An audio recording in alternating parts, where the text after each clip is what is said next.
नहीं अभिषेक जी, बात यह है कि जो हमारे सांसद हैं उन सब ने अभी 2 साल होने पर, 1 साल होने पर बुकलेट छपाई, 30-35 पन्नों की बुकलेट है और उसमें जो जो सांसदों ने काम किए हैं उनका उल्लेख किया है।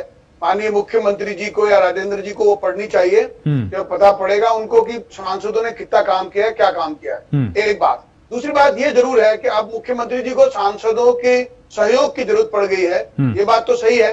25 सांसद उनको सरकार अच्छी चलाने के लिए चाहिए, ये बात उन्होंने सार्वजनिक तौर पर स्वीकार कर ली है। तो ये तो अच्छी बात है कि इसका मतलब ये हुआ कि जो विधायक हैं उनमें से 19 तो मानेसर चले जाते हैं, जो यहाँ बैठे हैं वो आपस में गुटबाजी में लगे हुए हैं, तो सांसदों के भरोसे चलेगी सरकार। राजस्थान के मुख्यमंत्री को अगर सांसदों की आवश्यकता पड़ रही है भारतीय जनता पार्टी के, तो मैं समझता हूँ कि राजनीति में शुभ संकेत है, ये राजनीति में शुभ संकेत है। लेकिन उनको इतना भी बता देना चाहिए कि जितने वहां से जो केंद्रीय योजनाओं का पैसा आया उसमें से कितना प्रतिशत उन्होंने उपयोग किया। अब उसमें आप देखेंगे तो उसमें बड़ा खच्चर फंसा हुआ है। सब जगह 15,000 करोड़ रुपए अगर आए हैं उसमें से 5,000 करोड़ ही खर्च हुए हैं। यहाँ तक कि एक बहुत ही दुर्भाग्यपूर्ण बात हुई, नवंबर तक माननीय मोदी जी ने कोरोना प्रभावित लोगों के लिए जो राशन देने की घोषणा करी थी, 5 किलो गेहूं प्रति व्यक्ति और 1 किलो दाल प्रति परिवार, वो राशन तक नहीं बांट सके क्योंकि इन्होंने वो राशन उठाया तो ही नहीं। अब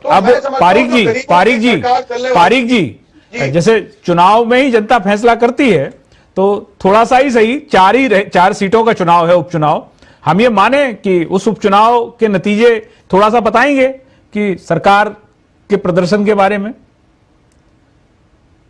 जी निश्चित तौर पर कोरोना काल में भूखे रहे पेटों का श्राप इस सरकार को लगने वाला है। जिन लोगों ने लाखों रुपए अपने गहने बेचकर प्राइवेट अस्पतालों में इलाज कराया है और ये यहाँ बिना मास्क के घूम रहे हैं चिकित्सा मंत्री और सारे, इन सब के पोल पट्टी इस चुनाव में सामने आएगी। तो पोल पट्टी आपकी भी तो आएगी ना। निजी अस्पताल लूट रहे थे तब आप लोग कहां थे?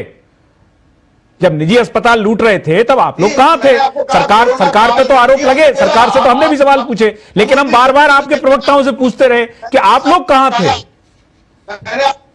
जी मैंने आपको बताया, आपने उस दिन मेरे को ध्यान में चर्चा में ये प्रश्न उठाया था, तब भी मैंने आपको ये बात बताई थी कि माननीय राजेंद्र सिंह राठौड़ जी और कालीचरण सराफ जी ने किस कदर प्राइवेट अस्पतालों की जो गुंडागर्दी है उस पर रोक लगाई, कितने लोगों को उसमें फीस पर राहत दिलाई, कितने लोगों को वहां पर जो बीपीएल परिवार है उन लोगों का इलाज कराया, उसका पूरा चिट्ठा उन्होंने प्रेस कॉन्फ्रेंस में रखा था। तो निश्चित तौर पर भारतीय जनता पार्टी संघर्ष कर रही थी। मैं एक बात और बताना चाहता हूं अभिषेक जी, आप सूर्योदय पत्रकार हैं, आप चित्रकार भी हैं, आप समझ सकते हैं कि भारतीय जनता पार्टी को जिनको राशन नहीं मिला उसमें कारगोड़े मचाने थे, हाईटोवा मचानी थी कि कांग्रेस पार्टी सब लोगों को राशन नहीं दे पा रही, लेकिन भारतीय जनता पार्टी ने पैरेलल ग्रुप खड़े करके, कम्युनिटी किचन खड़ा करके लोगों को राशन के किट बांटे।